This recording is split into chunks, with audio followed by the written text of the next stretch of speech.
Are we here? Is it Friday? Is this the weird context for a Friday to be joining live outside um amid the giant Escalonia and some uh, some stuff in which to do some stone polishing and or carving, shaping, etc. and so forth. Lady Diane is here. Good to see you. And Melissa's here. Very cool. Good good to see you too. Thanks for coming. And wow. What are we doing? Well, we are going to continue uh let's see. Oh, Diane is talking about being in love with the piece. Yay! Well, we've got that right here, and we're gonna work on this some more. And Papa's Gems is here, and Spot is here. Very, very cool to see you guys. What the objective for these live streams here uh, is that we want to go over some of the techniques for shaping and polishing a stone with a rotary tool. So your rotary tool could be any of the above. The bear is here. Good to see you as well. Welcome in. And forgive the dogs are loose, and so if we get some barking, then you guys know. Be forewarned. We've got a pack of dogs here. It's lovely to see you all here. I'm so glad that you were able to come, and the objective is to wake Spot up. All right, wake up! Somebody poke the Spot.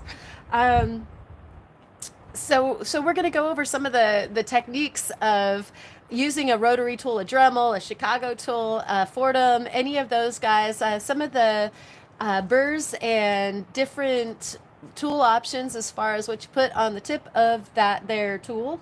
And we're going to do that while we're working on this guy. You guys met this piece of Gemfield Chalcedony during our last live stream while we were getting to know it. It was just a lump. It was a piece of float that we had found walking along there in Nevada.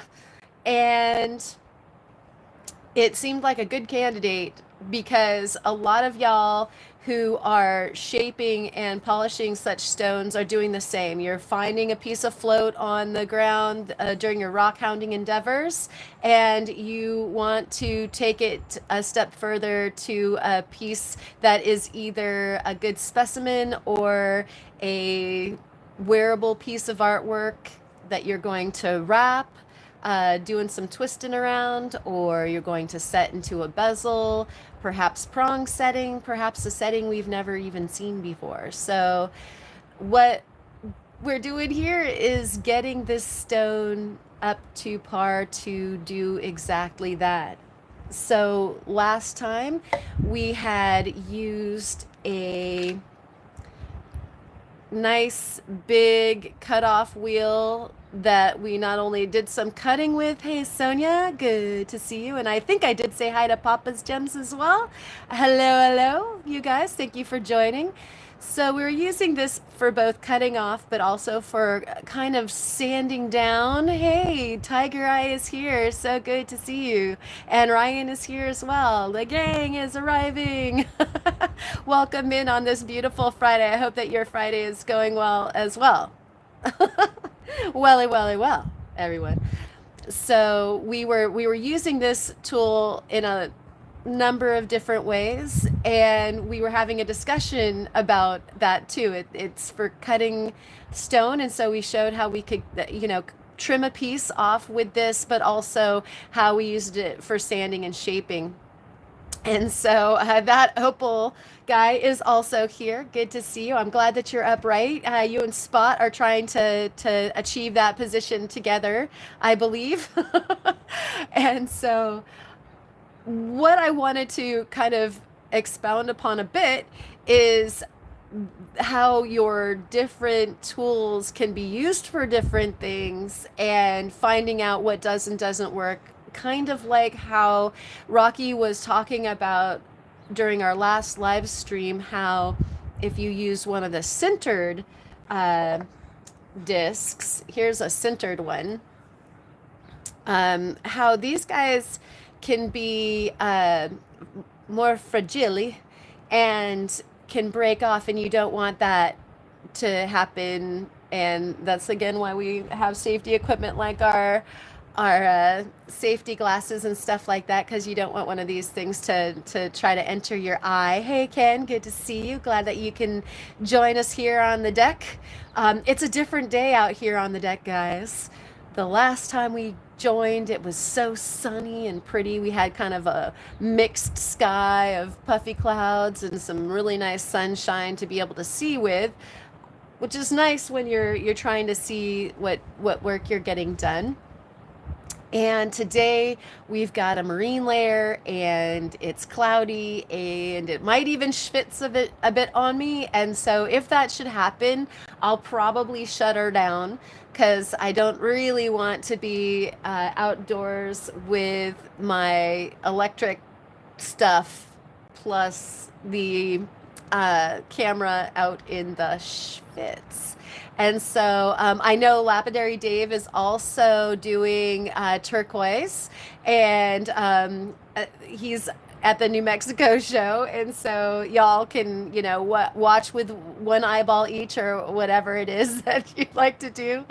And so at any rate, yeah, so some of these tools like work better for some things and work better for other things. And so I thought I would kind of reiterate what somebody said last time and suggested was using all of your different burrs and things on a piece, like almost like a sampler, and find out what each one of them does and kind of, feel out what you might use that for. Like as a painter, we've got all these different shapes of paintbrushes. So when you're just learning, you can load up a paintbrush on a canvas or on paper that doesn't really matter to you. You could always like gesso over the top of it or whatever, and you try each brush to see what angles and what shapes and what applications, what lines or strumbles or whatever that it will make, so that you kind of know in the future, oh, that has this kind of voice to it. I'll use it for this application.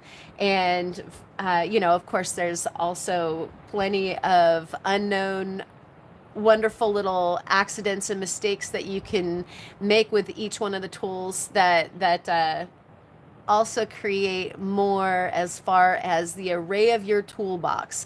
Think of these things as like different colors on your palette if you are a painter, that you've just got all of these different options.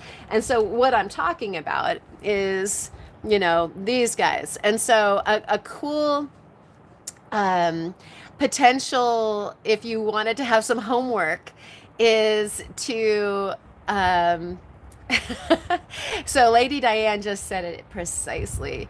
Take a piece of easy rock, something that's not too hard. You can start with an agate if you'd like to, but an agate is harder on that Mohs hardness scale. And so if you had something that's a little bit softer, you can, I would just tell everyone, if you want to do like a fun little practice round, you could just go down the line. And hey, Bob's Rock is in the house. Good. You can go down the line of your burrs and load it up and just start making some different cuts with it. See how it grinds. See what shape it wants to make if you hold it still. See what shape it makes when you move it around. And swirl around a little bit and then change and go to the next one and kind of hear out what voice each one of your tools. Whoa, I just totally dropped that whole thing. And that's why you have a grass mat underneath your work area if you're working on the second story. That's a fun little, that's going to be a fun little thing for me to do, picking up those when we're done. I don't think I need any of those right now, although I was gonna show and use one or two of them, and hopefully they didn't roll away. Um, but so yeah, try that. Yeah, pickup sticks, exactly. What do they call that? There was like a game that you used to play with your brother when you wanted to play a mean trick or whatever. If you 52 pickup. Yes. Bob, you just plucked that out of my brain. You were typing just exactly at the right time. The 52 pickup, exactly. That's the card game that you always like tried to lure your brother or your cousin or somebody into. Okay, so excellent. After you're done picking up your burrs, you can always do a fun little exercise on a rock. And I would suggest, like a big lump, like I think Lady Diane was talking about. Kara needs a magnet. Yeah, very, very powerful magnet to pick up all of my burrs with. We left off with this guy here, and Manny was actually asking. I tried to, we got a little doggy hair. Manny was asking what we were using at the end of the last live stream, and I did miss some comments. I try to review so that I can go over some of the material that I missed, and he was wondering if this was a bullet burr. It's just a rounded off cone, and so not quite a bullet. I like having all the different shapes, but this would be, for me, kind of pre-bullet, and then I'd go into bullet, and that's actually where we're headed. So we're going to finish off with what I believe is like a 180 grit, trying to get that into focus, and I'm not going to try to poke your eye out with it either. So this is a diamond burr, and we were softening the contours that we had created with this guy, and so that's where we're going to head out today. And what I was trying to do, and a point that I was trying to make last time, we are more contour carving this than doing a classic cab, on account that you can make a classic cab on a cab machine. And so when I'm doing something that is by hand, I want the fact that it's done by hand to show. And if you want to, do an exercise in making something perfect, like a perfect cab that you could make on a cabbing machine, I think that that's a wonderful exercise to put yourself through, on account that you're going to get a lot of skill by doing that. But as far as, being an artist, I would rather make something that you can't do anywhere else, so that folks are like, wow, how did you do that?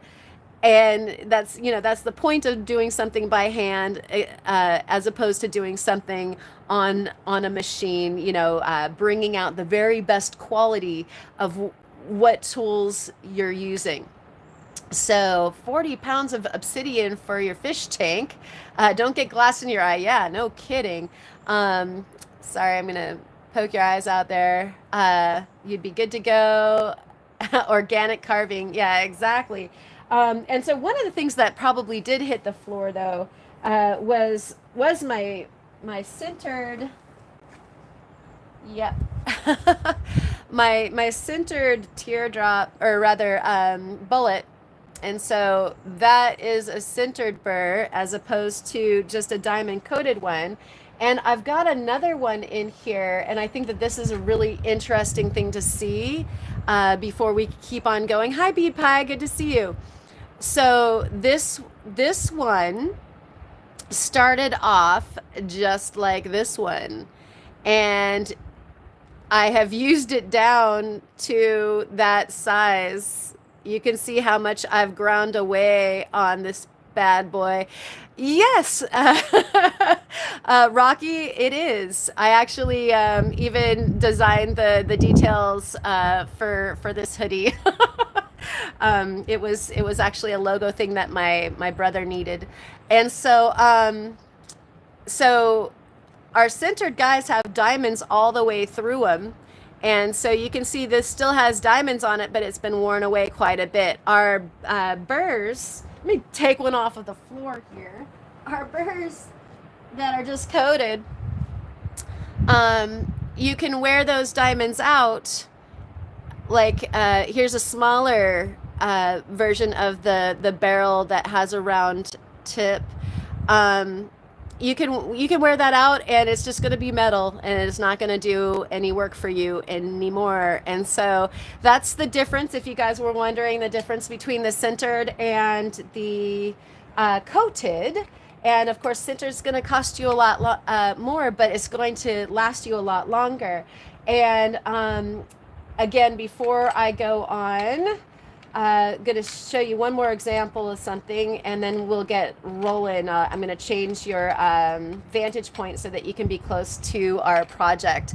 And so, tour tangent, sorry. Oh, absolutely.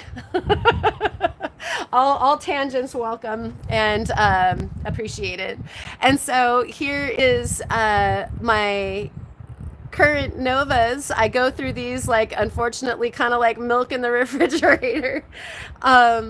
So here's one that is worn down and here's the original size for it. I like to get the bigger ones because I know they're going to end up smaller, and so I just get them with as much meat on them as possible, and then I know as I work that I'm going to have a smaller tip at some point. And so going back to these two bullets, now I have an array of different shapes and sizes to get into whatever kind of nooks and crannies that I might create in my piece. And so these are all some really nice workhorses that will do some different jobs, like what that won't fit into, this will.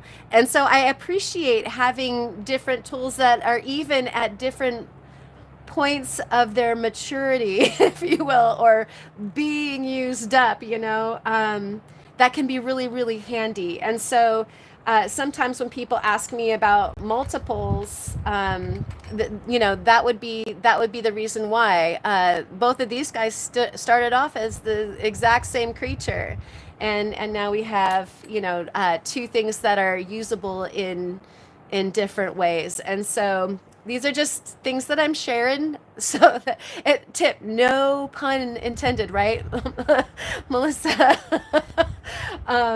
So yeah. That I think that was the point of the tip.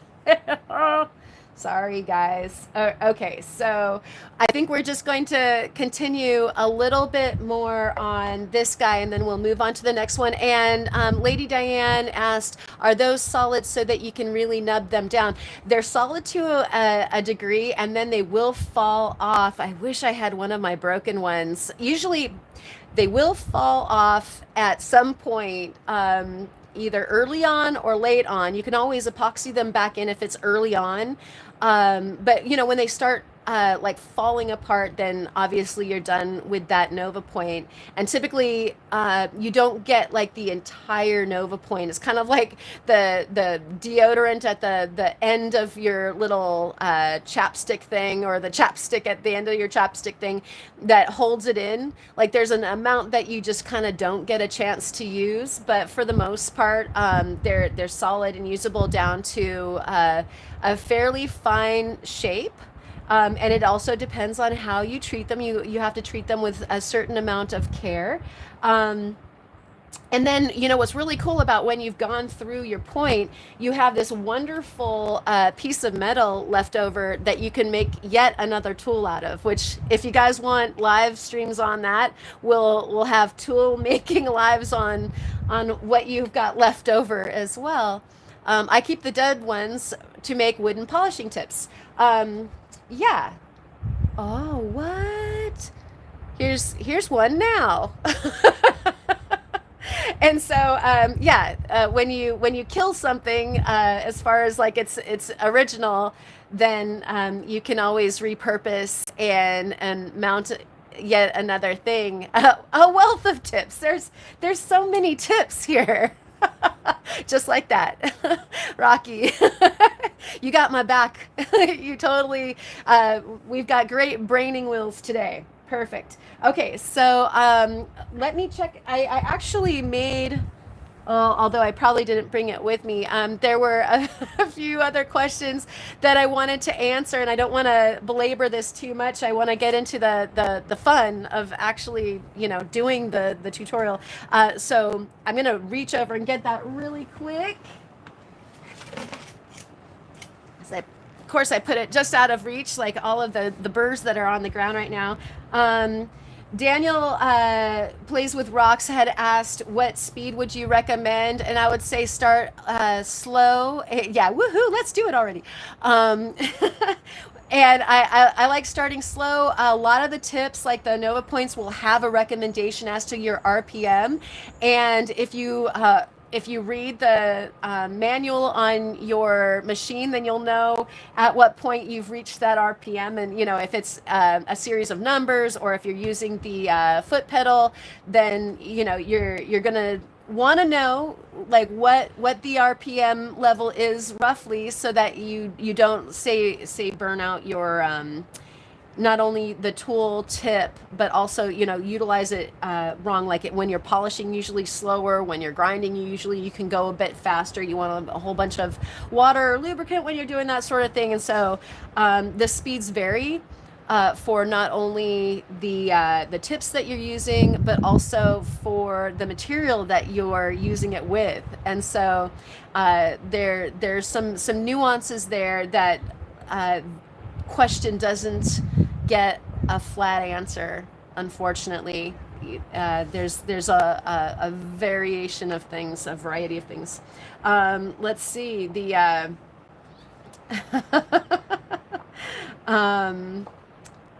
Jennifer, I think I would have to work with something just to get the hang of it, how the different attachments work. So we just did cover that, and it looked like Randy entered. Good to see you, Sandmaker. We're making some sand here.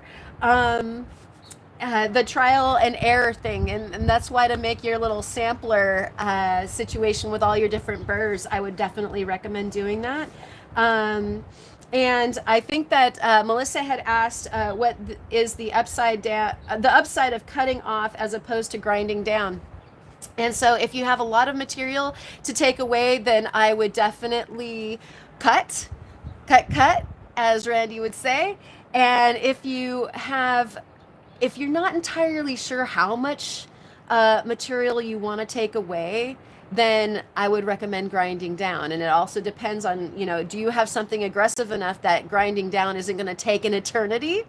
Or do you have a possibility of, when you cut, if you don't get that cut angle right, that you take off too much material because you can't undo a cut?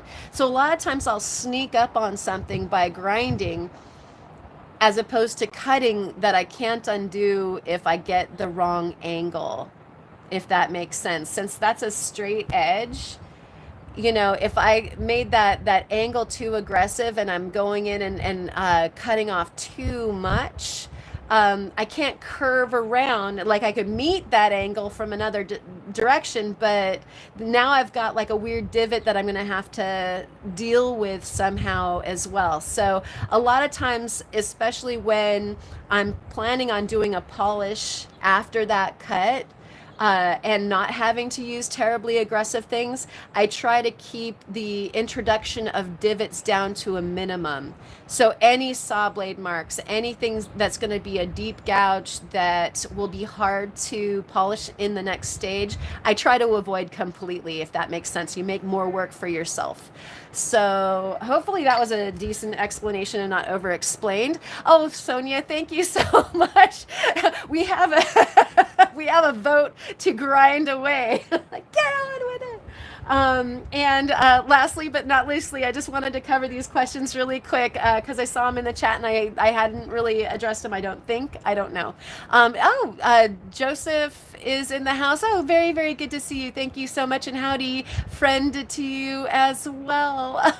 Yeah, and Sonia, that is, like, I didn't bring the bell out here, but I'll give you a Steinkern for that generosity. I thank you so much. And no doubt that'll go directly to funding more tips.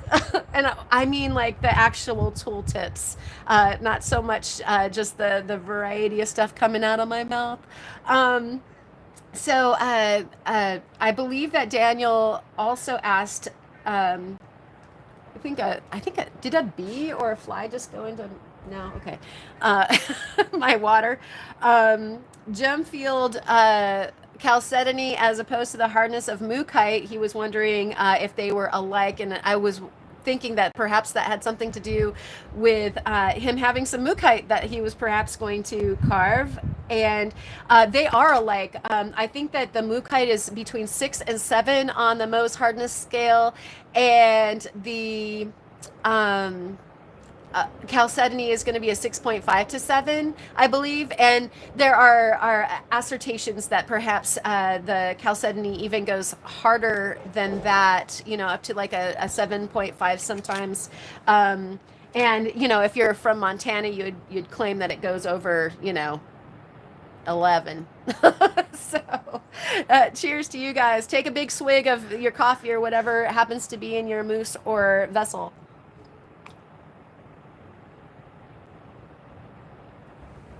All right, and I appreciate you all for joining. We're gonna flip around so that we can get on with it.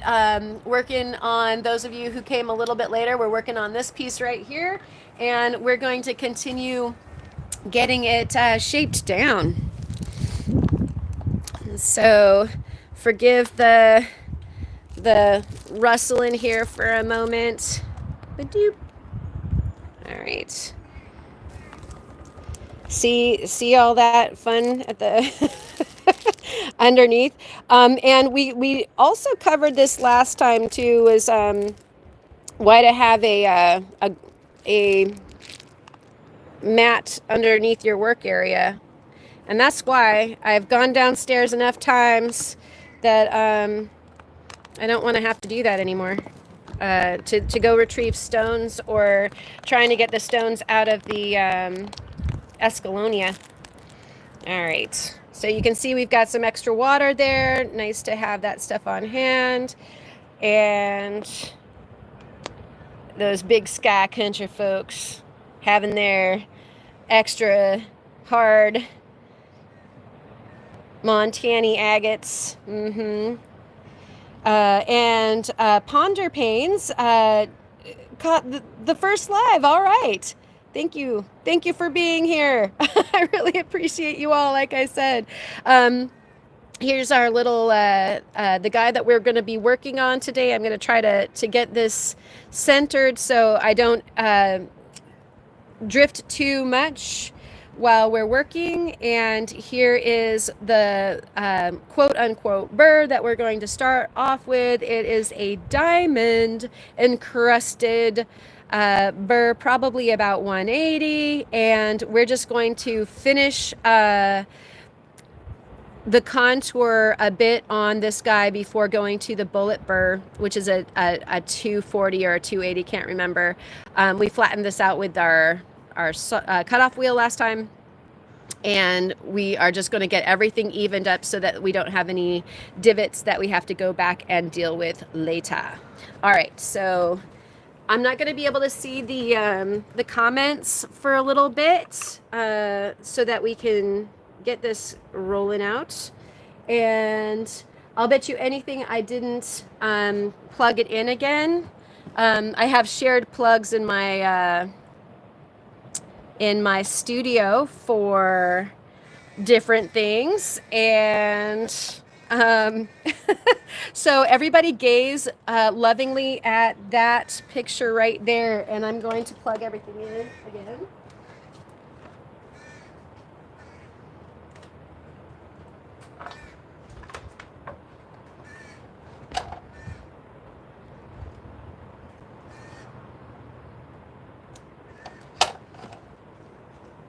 And you guys, some of you probably also have a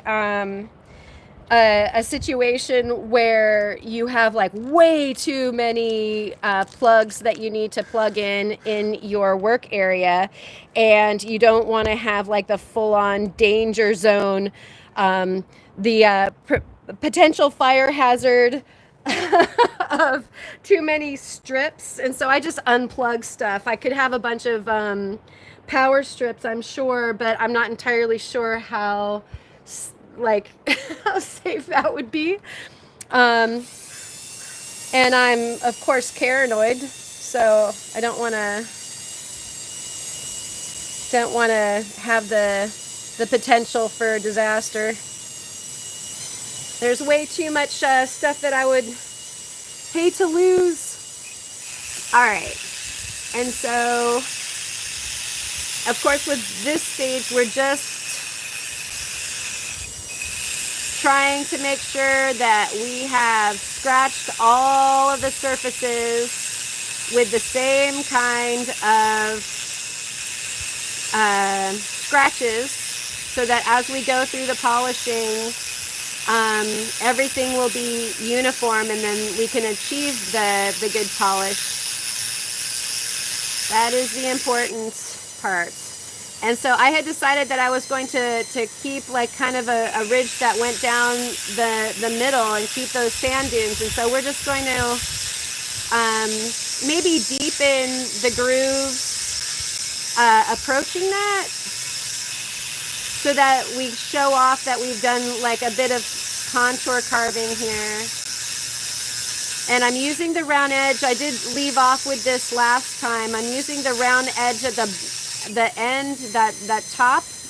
I'm hoping that this is well framed. Let's see, am I in a good frame? Move it up a little bit. Yeah. So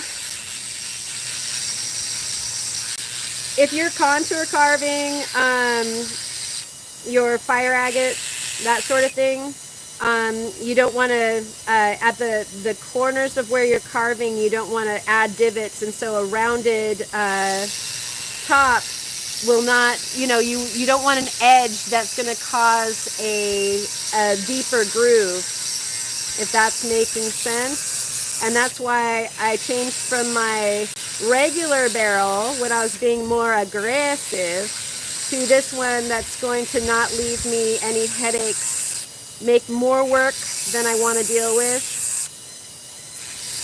So we're just getting through that little orange spot that Melissa really liked, and just grinding that down a little bit more to make an interesting little groove there. Super groovy. So while I'm doing this, I'd love to hear from those of you who do like to work by hand with your rotary machines, what your favorite stone to work is. That might help some of those who are just getting into this, like, oh, what do you love to carve? Especially if somebody's like, oh, wow, I just got some of that. Or it might help some of their shopping going into the future, if there's some live sales going on that have some rust. They'll remember, oh yeah, that was something that I wanted to get. And so our little ridge line is going like that, or the groove is anyway, and so we're creating a nice little sand dune on this side, and I'm probably going to mellow that out a little bit, because I don't want it to be, I want it to look like terrain more so than a contrived groove. Let's see, are we still in the frame? And I'm totally missing comments, so I'll catch up on those in a second. If you want me to see something, you're welcome to shout it at me, like put it in all caps. So you can see I'm just aggressively using the end of the tool, and I am making a groove right here, because my ridge line is where my finger is tracing right now. Are you guys seeing that? Okay, yeah.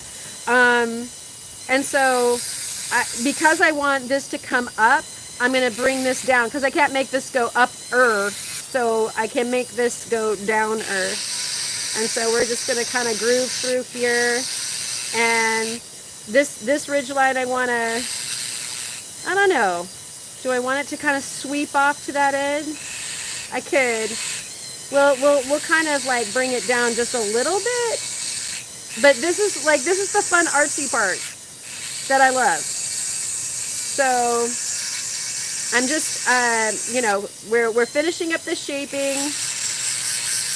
Whatever kind of shaping you envision for your cab or your project, you just want to finish all of it before you move on to, you know, pre-polish.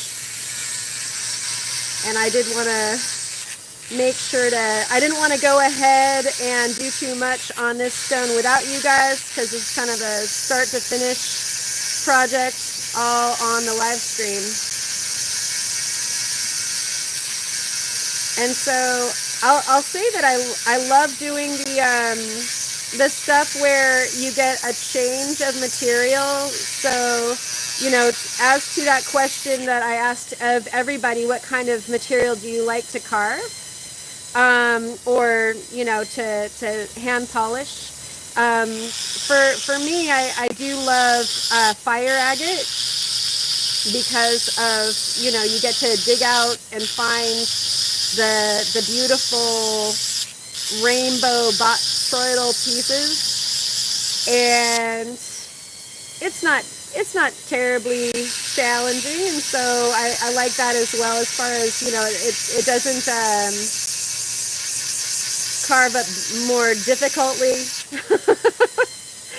as some hard things can. I have absolutely loved carving, we still in the frame? Yes. I love carving sunstone, because I love all things sunstone anyway. Like, that brought out some really neat purple and pink in that region, so I like what's happening there.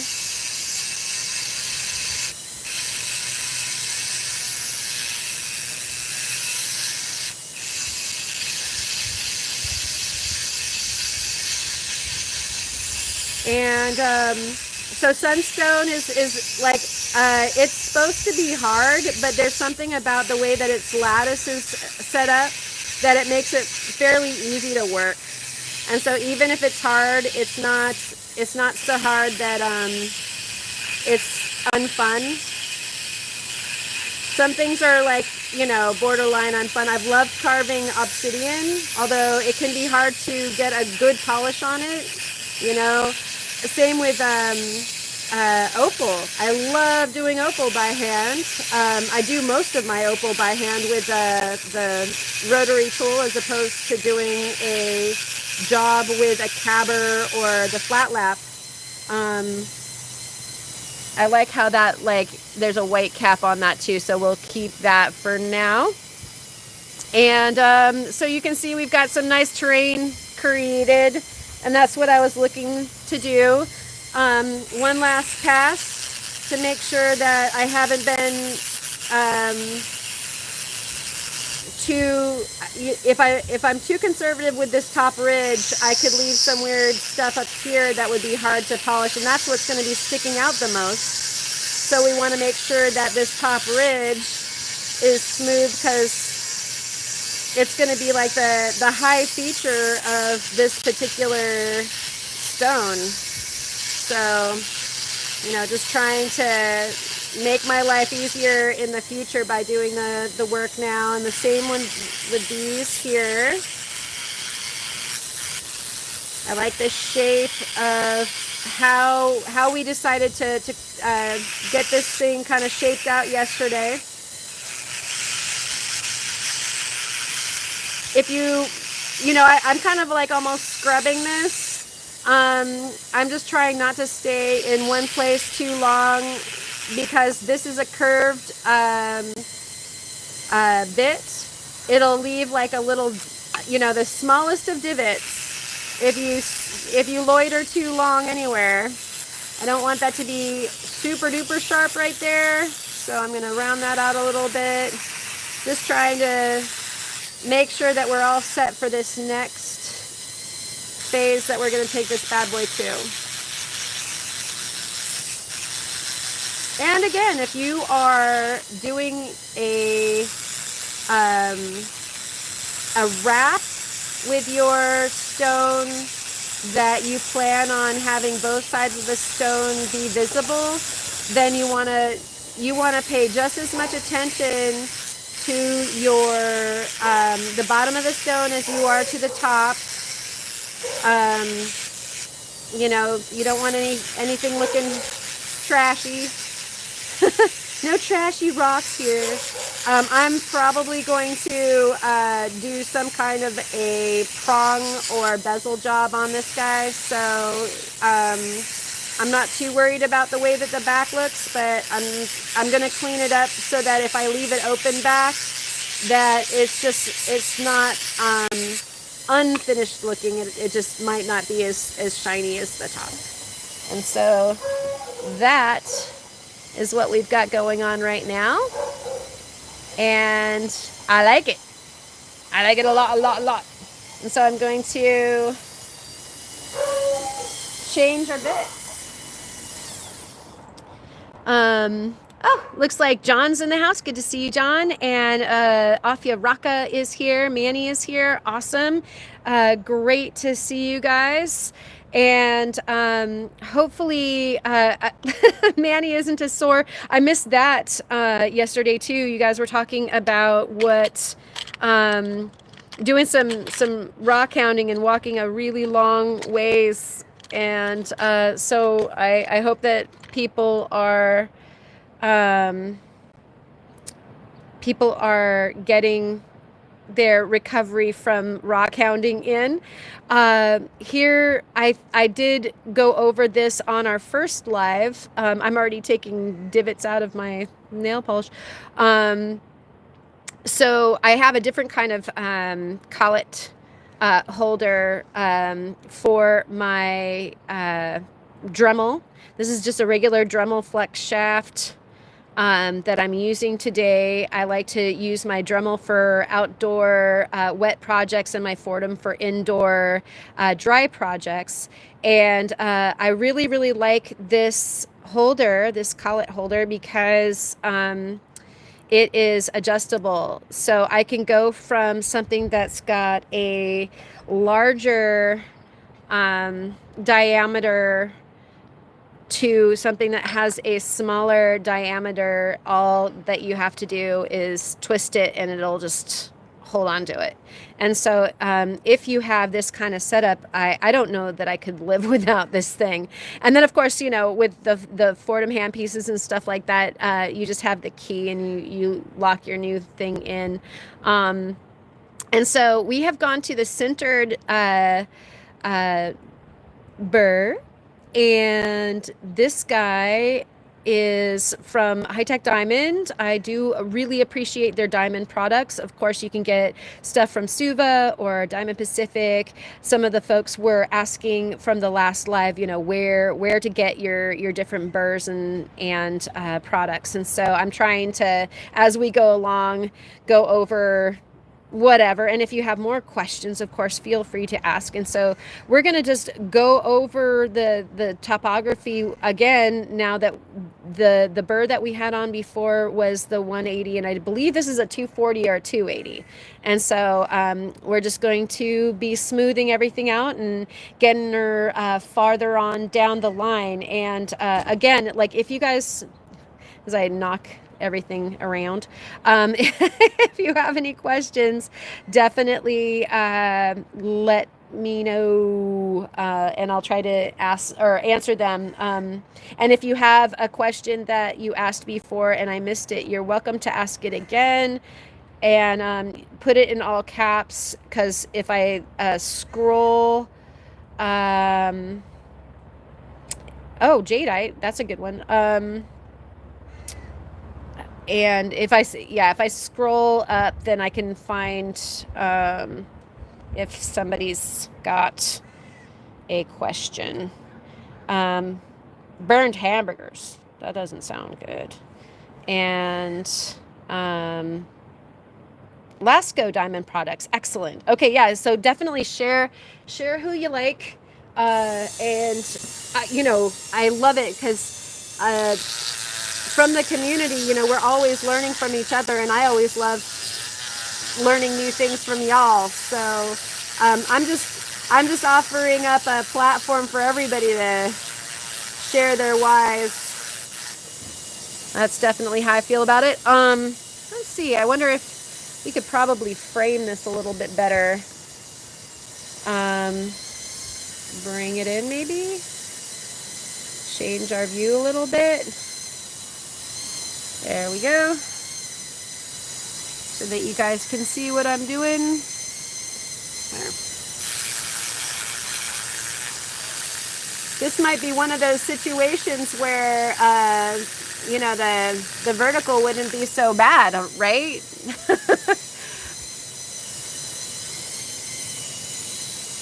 Do you always hold the stone in your hand?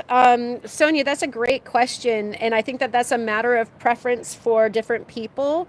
If I'm not holding the stone in my hand, I'm probably still holding the stone in my hand.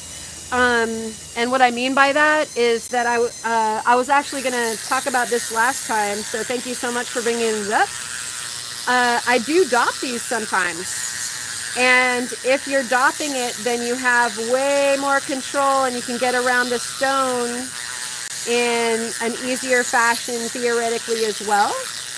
But that is also a matter of preference. I didn't want to dop this guy because I wanted to be able to do the back at the same time. And if you have it dopped, then you have to, you know, do it in two distinct sets of work, or you can leave the back however far along, you know, you got it before you dopped it.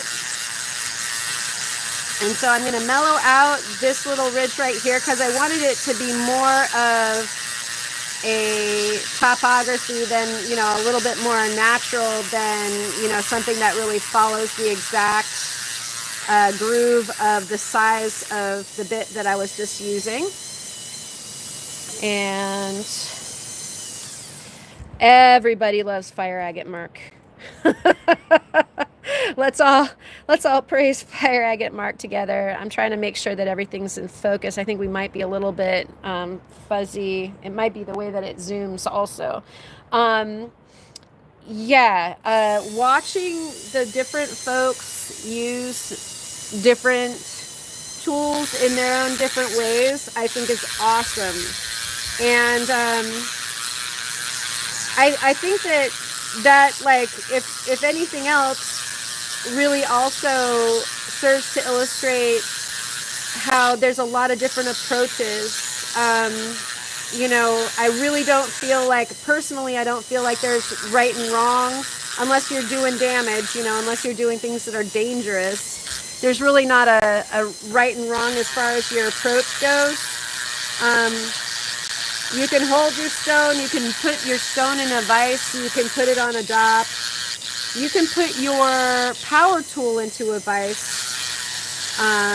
or a press or something like that. There's a lot of different ways to deal with your specimen, or, you know, your project, your cabochon, whatever it is that you want to call it. And preferences. And so, you know, I have my feelings about what I not only prefer, but, you know, what I'm comfortable doing. And that might be completely different than how somebody else feels about it.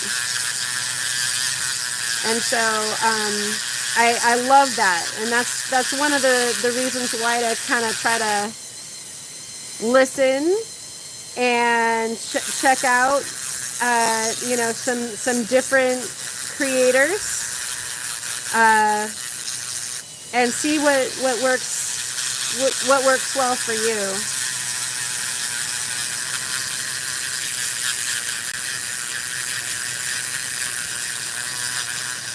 So I wanted that to be a little squirrelier, so I brought it over to this side more, and tried to take away a little bit more there because I want it to kind of S around. And so, you know, pushing it here and pushing it here to make that ridge line a little bit more profound that way. And then still making the polish happen on the ridge line itself.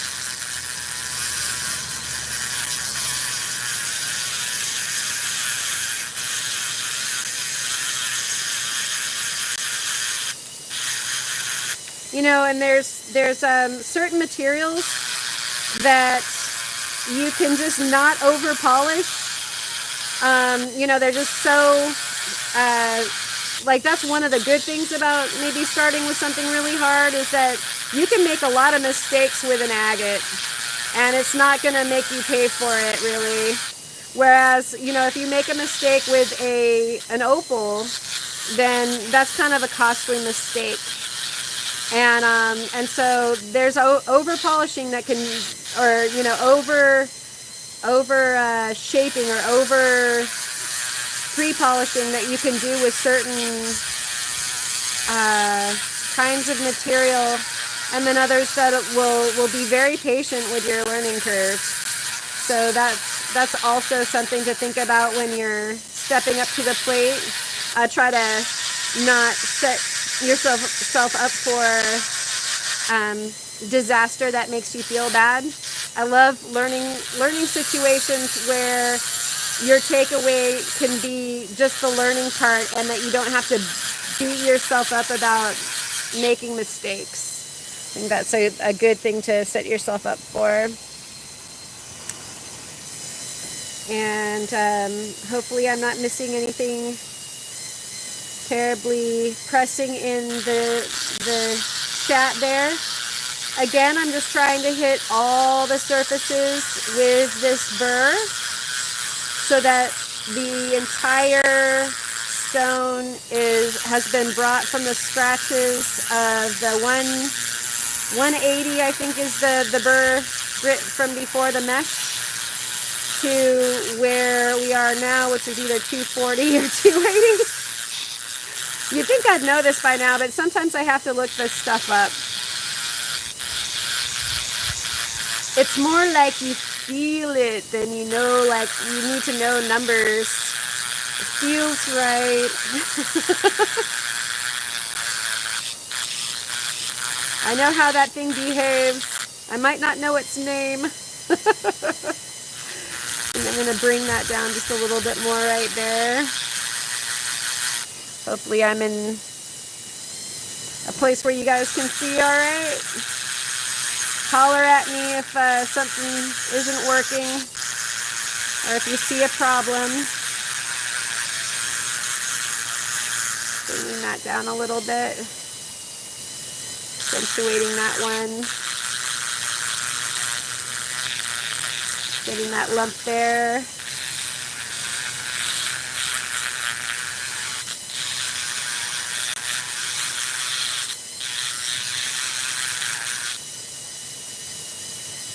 And this is definitely a bit of the more meditative part of the journey. Although I'm going to do something now that is going to take us out of the dream state for a moment. And that is, you need to look at this through the loop. And the reason for that is I'm drying it so that I'm looking at the dry surface, and I'm going to see just how lumpy and difficult this is going to be in my progress going forward, and how smooth do I want it, and how much work do I need right now. Hopefully I'm setting y'all up for some success. That we're all getting set up for success by each other. Okay, so gonna take it away for a second so that I can see what's going on real close. You know, that's kind of hard for you guys to see, but basically what I'm doing, I wonder if I can make that work. At any rate, yeah, if there's some issues, this is when to take care of it.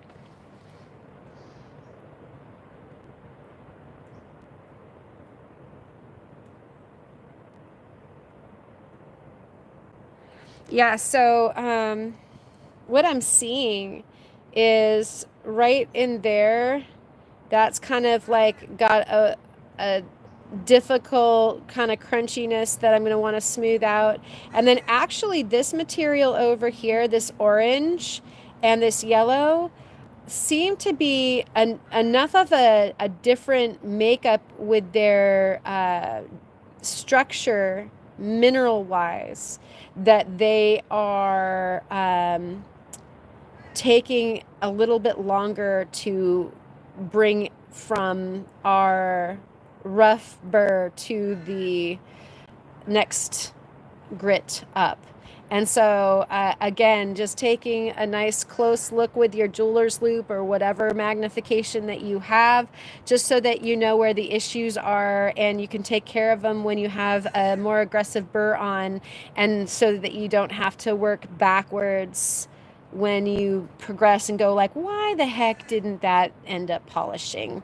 And bead pie, I have to agree, I love, love, love this. This is the Gemfield Bullseye Chalcedony, and it is some wild and crazy fun rock for sure.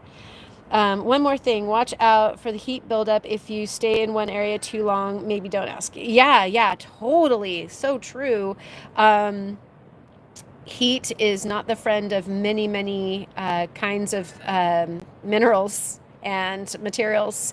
And so you don't want to create a deeper divot, but you also don't want the buildup. That's bad for your burrs and it's bad for your project for sure. And so we're going to go back to just working with the sintered bullet, and just gonna mellow those two places out, and then we'll be ready to go farther into the novice, which I know that Melissa like absolutely can't wait for, because I think that's where she is right now. Yeah, it's got gorgeous lavenders, Sonia. The lavender, there's a whole lavender bed there at Gemfield. This is from nearby. And so it's got a bunch of the different colors, but there's a bed that has the sort of lavender dendrite chalcedony that is to die for. I don't think I have any in hand's reach here, but I believe I gave some to Kyle to give away, and so some of y'all are going to end up with some of that. And I did tab some up. We'll show some off maybe tonight during the micro zone.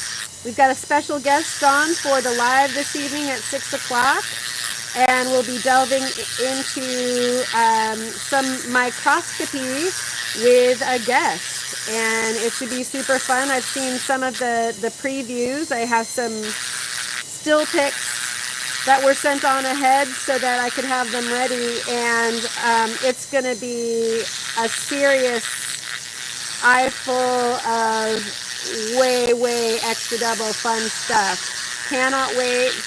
And so that's going to be at 6 o'clock tonight for our regular Friday Night Live, 6 o'clock Pacific Standard Time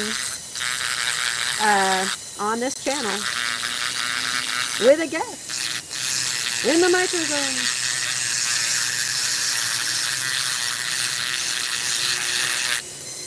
So the other tricky part was right here that I wanted to kind of get, it's where there's like there's a color variation right where the problem is, right in there.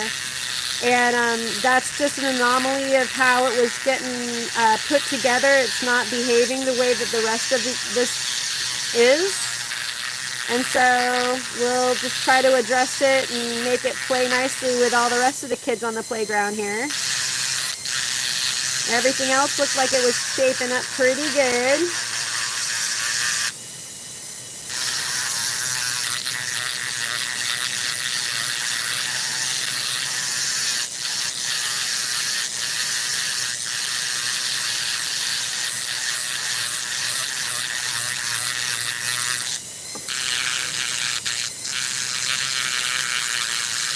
If you hit your fingers with these burrs, it'll catch and it'll burn a little bit, but you know, you're not gonna hurt yourself too bad. I don't recommend it. You'll definitely take the nail polish off your fingernails, as I've already shown. Hopefully I'm still in the picture here. still looking at our basic shape, making sure that it's something that would be fun to work with as far as making it into a whole piece. You know, so there's two ways of looking at this guy. You can look at it this way, and it could hang this way, or it even could be part of an asymmetrical piece that is hanging with like part of the necklace going off that way and part of the necklace going off that way. You know, and then we kind of even have like a landscapey thing going on there. So, you know, usually throughout the portion of time that I'm working a stone, it's talking to me the whole time, like, hey, how about this setting, or what do you think of that? Like, would this work for me? And so a lot of times by the time you're done with a project, you might even have a really good idea as to how it wants to be set, because you've spent so much intimate time with it. And hopefully you guys are still on a speaking basis, that you're still talking to each other, and that you haven't gotten into any like serious fights. Sometimes there are times where you need to walk away from a stone because y'all might be having a disagreement. And there have been stones that I have had irreconcilable differences with. And so, you know, they either get shelved for another time, or I never do go back to that project. And so that's okay too. You don't have to get along with every single stone that you've endeavored to try to polish. Sometimes it works. Most of the time it works. Sometimes it doesn't work. It's okay. You know, on that note, I actually had, in the last little while that I've been trying to catch up on faceting, I had 2 stones break on me.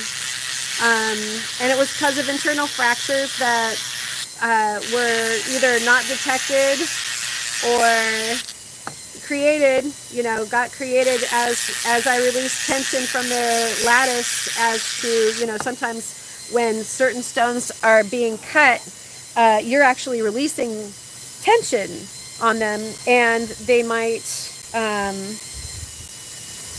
you know, release a fracture because of the tension of their actual lattice being released, for lack of more articulate words at the moment. All right, so that's what it's looking like right now. And Rufo is at work and lurking. Awesome, good to see you, buddy. We are continuing on this here stone right here. And oh my gosh, that sounds terrible that your video is taking so long. It's taking forever. All right, so got that little guy, and I think that we're going to go ahead and move on to the Black Nova, which is actually the same grit as this guy, and they behave in totally different ways.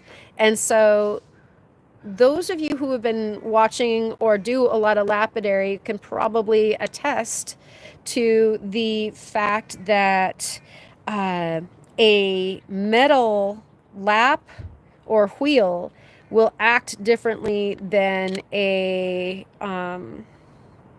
one that is a composite like this. This is our Nova Point, and we're gonna load this bad boy in here. I'm gonna start with the big one. The big one. Oops, took that too far out. And we are going to hone in on the little one. And so I'm going to try to get like the heavy work done first with this guy, and then we'll go in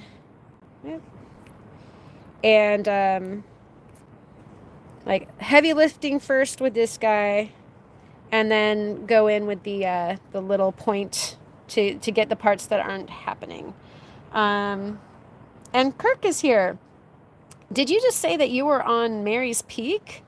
Oh, all is well on that side of Mary's Peak. Okay, yeah.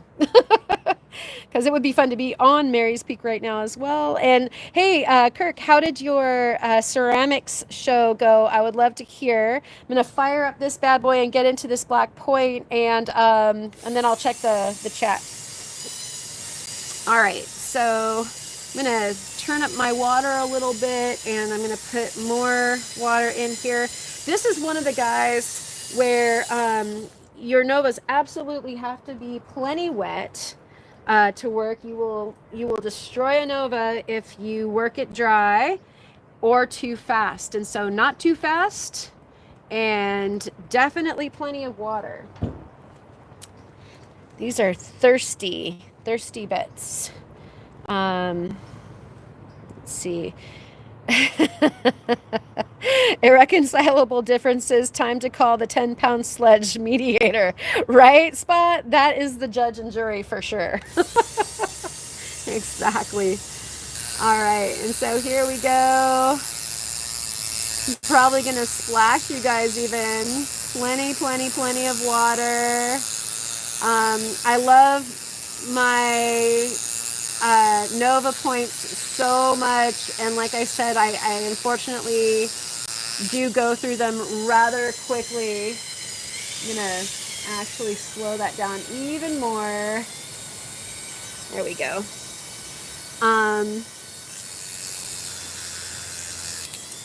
That's happy. That's much more happy. You can feel when a point is actually doing the work that you want it to do, and you can feel when it's moving fast enough that you're just sort of like hydroplaning, or that it's not conducive. Um, let's see. What is the purpose of this step? Asks Sonia. So polishing a stone is the series of making scratches and taking them away, basically. And so each time you move from one tool to another tool, you are making finer scratches. It's like using an eraser on a pencil.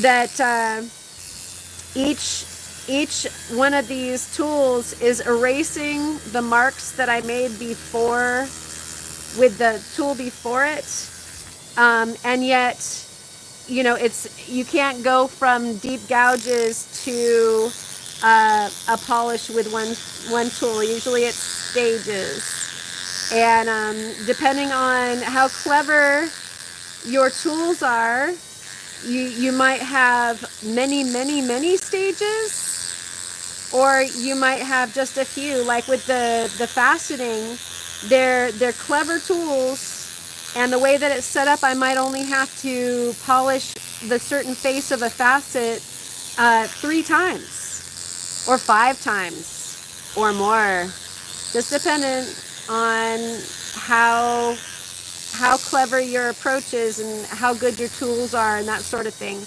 With this process, we started off with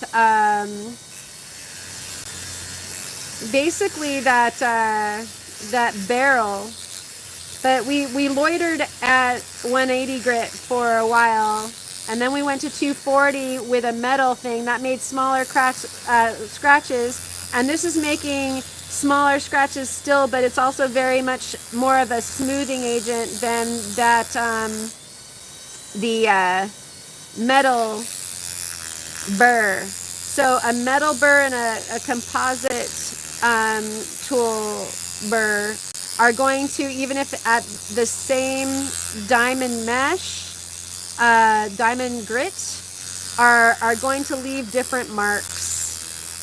And we were even talking about this over on Rufotris's live. The metal burrs, as you move finer with their grit, they can still disrupt the surface of your mineral, in some cases with some minerals, to create what's called orange peel. And it's like a surface and subsurface disruption that if your tool has no give, or it has its own vibe that is making a little bounce thing happen, then you can turn out with different textures. And so that's one of the reasons to double down and go from a metal to the same grit on a composite tool like this Nova Point, because they perform like different grits. Boy, that was a long and winded answer. I'm sorry. Boy, was that ever thorough. What am I missing? Let's see. Do I recommend the Nova Points for pre-polish and polishing of the flatter type stones like the little cab that I've started? I'm worried about divots. Boy. I haven't okay, really quick, I'm gonna talk to you about that, Melissa, and then I'm gonna say to John, I have not tried any of Roy's Rocks bits. Those bad boys are probably awesome, but they turn this off for a second. Yeah, they're a bit exotic. I think that they're from China, and he ordered them special for him, and so therefore it would be kind of difficult for me to get those specific ones. And then there's some other ones that he likes that I haven't tried. So the sort of general answer there is no. And let's see, I lost some ground here. So for Melissa, flat surfaces are the very best for polishing flat surfaces, and round surfaces are the best for polishing, contours. And so I would say that the very best thing for a flat surface like you've introduced would be something flat. That's not saying that I haven't done flat surfaces, or semi-flat surfaces like that with a round object. But that's kind of going back to the, a flat lap versus a cab king.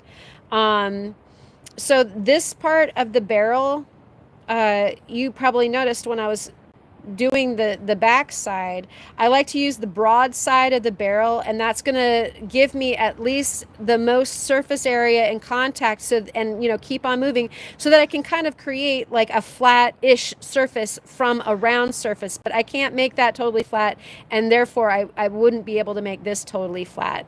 But I'm not going to cause any new divots, especially because this is soft enough that unless I just sat here for a while, I'm not gonna cause it to make a little scoop out of my stone. It's just not hard enough. I don't know how soft your project is, and so I'm not gonna say that wouldn't do it to yours.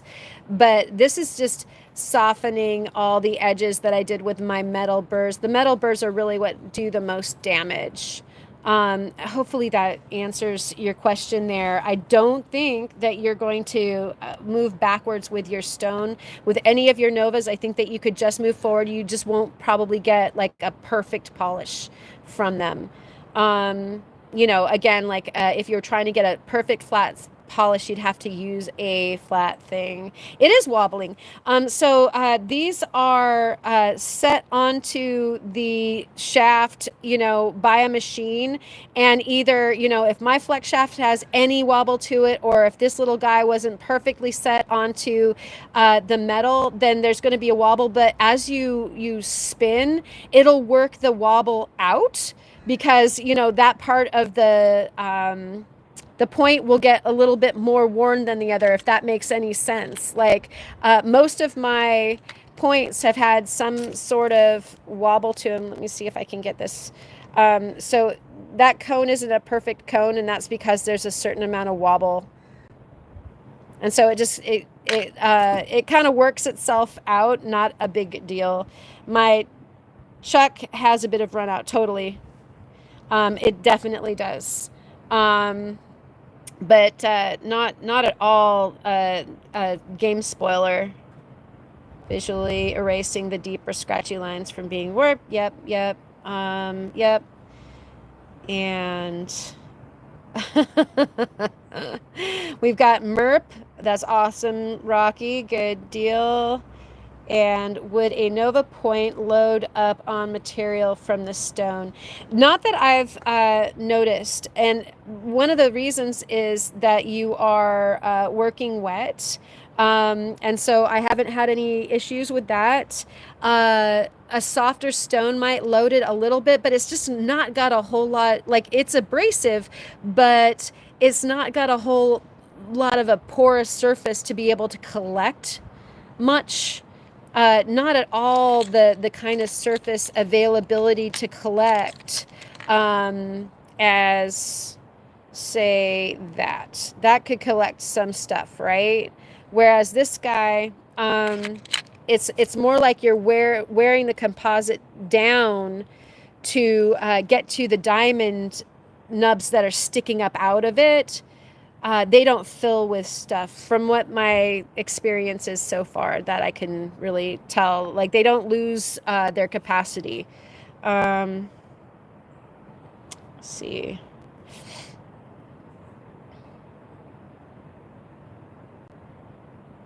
I like that spot. It's the inverse. One is not really working on unwanted scratchy lines. One is removing the surface of the rock around the scratches, and the more even one makes those, the more polished the piece is. Yeah, like you're definitely taking the high ground down. I like that. Removing the scratches in any which way that you want to wrap your brain around that. Rocky says, I use the bits from Suva that Roy's Rocks uses. They are awesome. I haven't tried the cheaper Nova alternatives. Well, Roy's Rocks is using the Novas, right? And then there's cheaper ones that he ordered specifically from a company, if I understand that right. I used my black Nova point on Malawi agate and it made divots. Huh. That's crazy. So you're scared. You made divots with the Nova. Wow. Yeah. So don't do it then. I don't know what to tell you about that. I guess once again, if your Malawi agate was completely flat surfaced and you tried to do an additional thing with your Nova point, then you would probably, if you're not moving it very quickly across the surface and not making divots, I guess it could wear like kind of like shallow things into it, so shallow ripples. But yeah, I just haven't had that much experience trying to do that sort of project. So I'll stand corrected all day. Yeah, Suva Lapidary, Diamond Pacific, except no substitutions. That's what Opal Guy says, and I think that in some cases that that's awesome. I do love my Novas, but in some cases, some people can't get the Novas, and so I know that people are trying to look for some other alternatives that are quality and good. And I would totally use something else if it came available and it seemed like a good idea. Using that dry will wear it out very quickly. Oh, yes. Karen, make an ozone episode putting those burrs under the scopes. Okay, I can put a burr under the scope tonight. That Opal guy. Remind me, show up if you can, and remind me that I wanted to put some burrs under the microscope. Make sure that your point is rotating smoothly. If it wobbles, untighten it, rotate the point, and tighten it again. And the tip shouldn't wobble. Yeah, I might have a little bit of play in this handpiece, and it's like it's not gonna be bad for what is going on here. But thank you. You saw my Malawi agate polished. Remember how wave it is. Yeah, that's those are two things happening there. That would be the the application of your tool on your project. So I think that as you learn what the kind of quote unquote cutting your Nova can do, you'll learn how to make a smoother surface. And Roy has a great video about burrs and wobbles. Awesome. Yeah. I'll watch that. I'll bone up on that. Thank you so much, Opal Guy. It was definitely more wavy, less divity. I stand corrected. Oh yeah. I get what you're saying. I totally get what you're saying. And I think that that's going to be a happy medium between having the right tools and getting a good feeling for how to use those tools for sure. I just got new Novas, and of course, the ones will eat rocks I found too. Excellent. The Nova and Centered. Yes. I may have been digging in too hard. Yeah, that's like I said, it's so much about technique and getting a feel for the different ways that the minerals take, the different cutting methods, and that's just something that is experience oriented. That I feel like we are all sort of always learning, and so we are here at this point with this guy, and I'm going to check it under a loop. I wanted to catch up on all that stuff. That was a super good discussion, you guys. And just when you think you know something, you can learn something else that might help you out, that's new, and change your mind about something. And so that is also where I always endeavor to be. I'm going to check out that Roy's Rock video to see if there's something that I can do about my little wobble. And y'all can check all of your different techniques against what folks are offering here for sure. Let's see. 1 to 4 ounces of pressure, says Sandmaker. Excellent rule of thumb. No pun. The amount that you are applying. I got a tiny little divot at the tip of this right here that I should round down. This side is still reacting. It's going slower than the rest of it. Like, this is like finer microcrystalline, I think, and this is a little bit more macro, and so it is keeping a pebbly surface more so. And as Spot was talking about, the longer that I wouldn't loiter and just hold my burr in any one place for very long, but keep on going through and keep on going through and keep on going through and watching the terrain change gently, again, so that I can pull down the pebblier, coarser looking surface, and catch it up with what is much smoother. And so I'll say that the purple is behaving very nicely, and so is the white, and so is the blue, and these more earth tone colors are being a little bit less easy to polish at this moment in time. And so we're going to dive back in with the black Nova some more. Talk amongst yourselves, and any questions are awesome. I love what we were able to cover with those questions right there.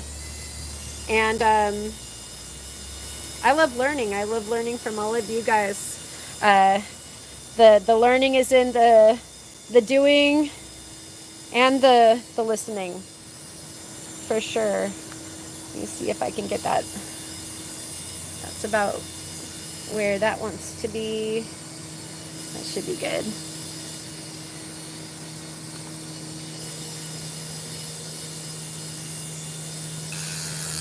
This is when it would be good if I had some music for you guys.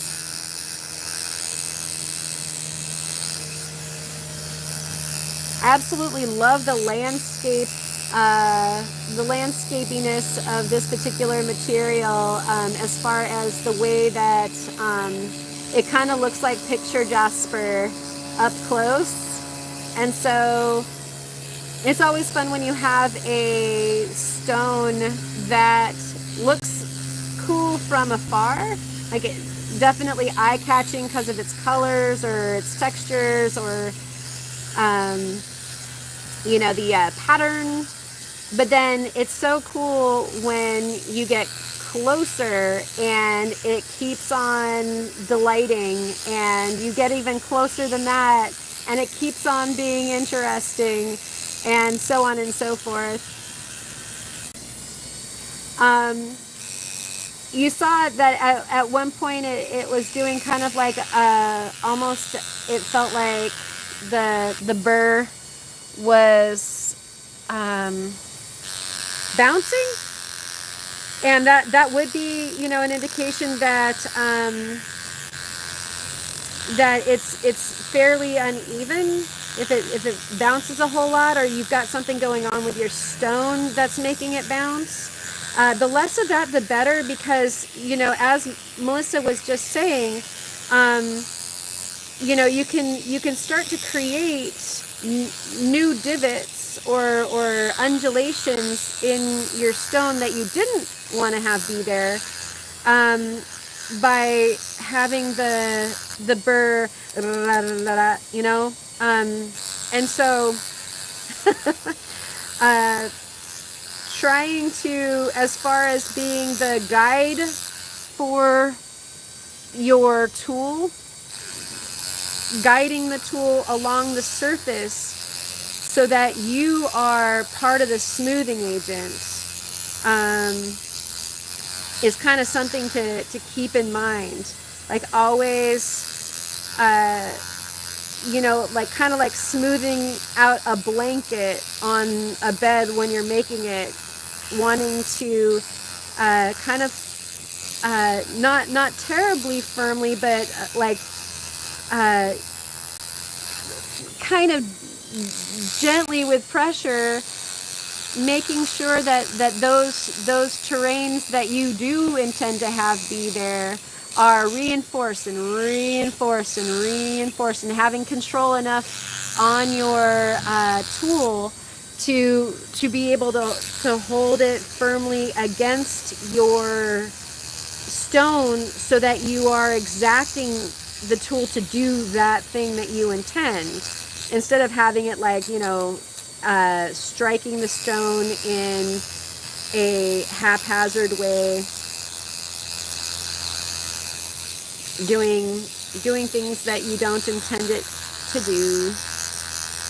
And that is also a matter of getting used to your setup, getting used to the way that, you know, I did talk about it last time, the way that you hold your handpiece. Where do you have the most control? What's the most solid for you? And the way that you can hold on to it so that you can hold it with just enough pressure, just like how it was pointed out, you know, how many ounces of pressure. You'll feel what seems like too much or too little, and you're gonna get some bouncing just from the vibe of your, you know, the motor.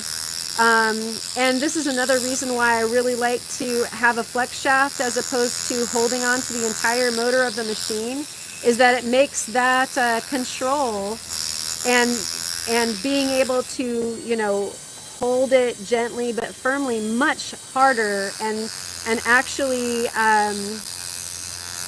much more fatiguing on your hand. Like, I don't have to muscle the way that I'm gripping my handpiece right now. I've got a fairly light touch, but I can still hold a fair amount of pressure onto the stone with the application. So if you have your muscles flexed and you're in a death grip with the way that you're holding your handpiece, you're going to fatigue a lot faster and not going to be able to have a very long cutting session. And also that might make it difficult for you to even, you know, be graceful with the way that you're guiding your machine. And so that's just something to think about. A nice easy grip on your tool. And then the way that you're also holding on to the stone itself. I think it was Sonia or maybe Diane that asked a little earlier about holding on to the stone. If this is tiring out your fingers to hold on to the stone, by all means, get a DOP situation set up for yourself. Some people can't like grip a stone like this for this long. I would hate to go for a shorter period of time because my hands are getting too fatigued to be able to, you know, to crab claw a stone for this long. But it is something. And so if you're having trouble with that, then just trying to make sure I'm still in the frame. Then by all means, figure out another way that you can hold on to the stone. DOP is another great way to do it. And then you're just either holding on to the DOP, or you could even put the DOP into a vise and, you know, work around your stone, just dance around your stone, with only having to hold on to your handpiece and not also having your other hand getting fatigued by holding onto the stone. So there's definitely methods of troubleshooting these. I like to spend a fair amount of time with this particular stage because, once again, this is going to determine whether or not you have a good polish in the end. Basically, if you do yourself a big favor and work your pre-polish for a nice long time, then you might not have to ever go back a stage and rework a patch, but B, you know, as you work through the different stages, you'll notice that you're getting a better and better polish all the time. And so I'm going to go ahead and scope that out underneath my loop again to see where I might be having trouble, and I'm hoping I'm not missing out on some stuff. Somebody is hanging out in somebody else's closet. Chit chat here. Let's see. No music. Dremel sounds are soothing in their own way. You know, that is so true. I love listening to other people working. Sometimes I learn more from chit chat than formal questions and answers, for sure. Always chit chat. And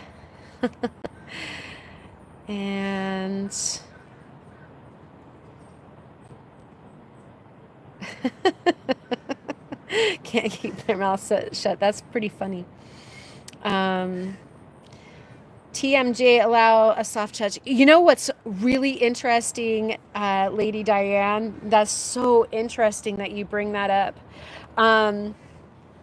My dentist was asking me about, you know, if I clench during sleep and all this different stuff. And so they asked me to pay attention to, you know, that and how I hold my mouth while I'm doing all of my other chit-chatting. And I realized that when I work, I grind my teeth like crazy.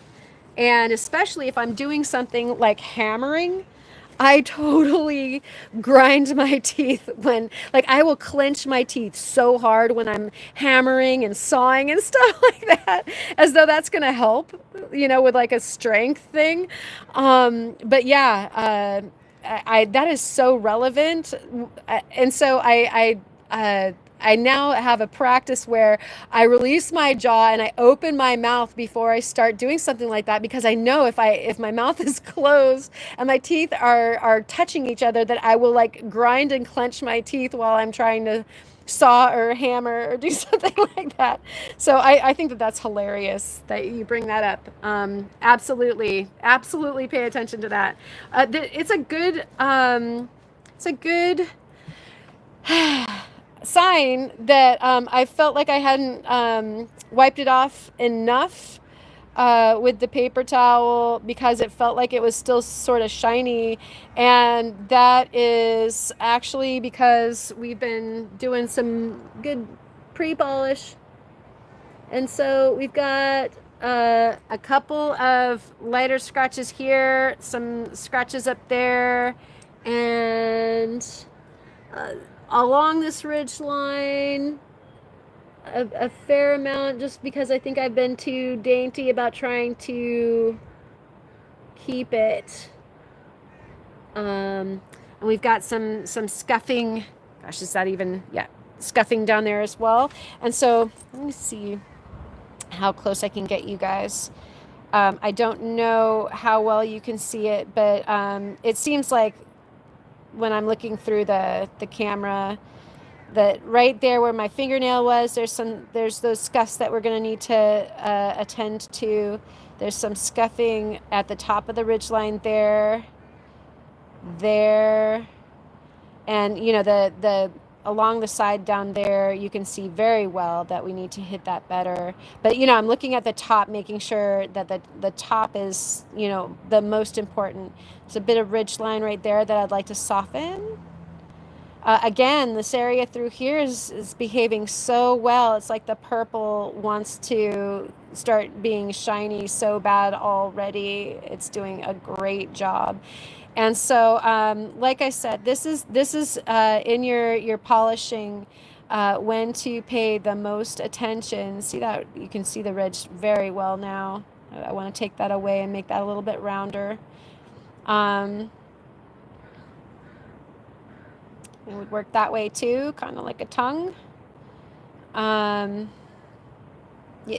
this is when, you know, of course, like I said, you're contemplating like what kind of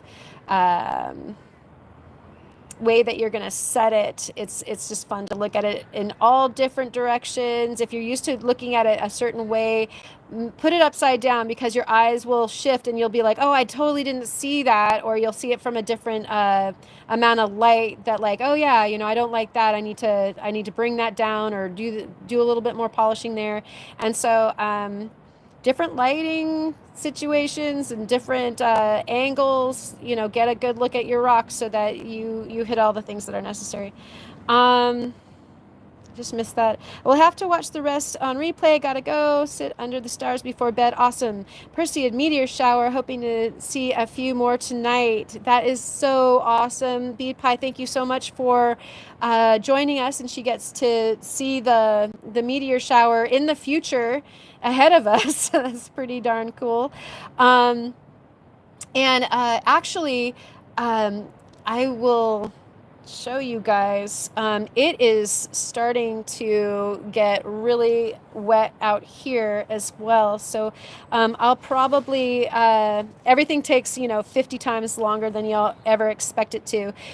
We've been on for about an hour and a half, and we didn't get to it right away. So say we've been working on it for another hour. First session was about an hour.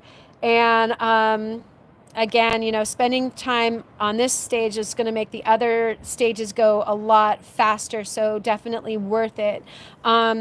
And so we'll probably call it quits for right now. And we've got the live coming up tonight in just a few hours at 6 o'clock. And so we will carry on probably with this particular stone. I might do that as early as tomorrow, since we don't have Kyle going live, I don't think. If he goes live from his show, then I'll stick it in somewhere. But I'm going to just keep on going with these lives until we finish this stone.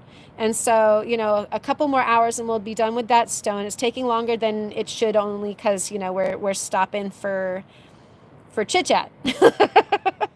And so thank you, Melissa, and thank you, Diane. I'm going to show you what's what here. Unzoom.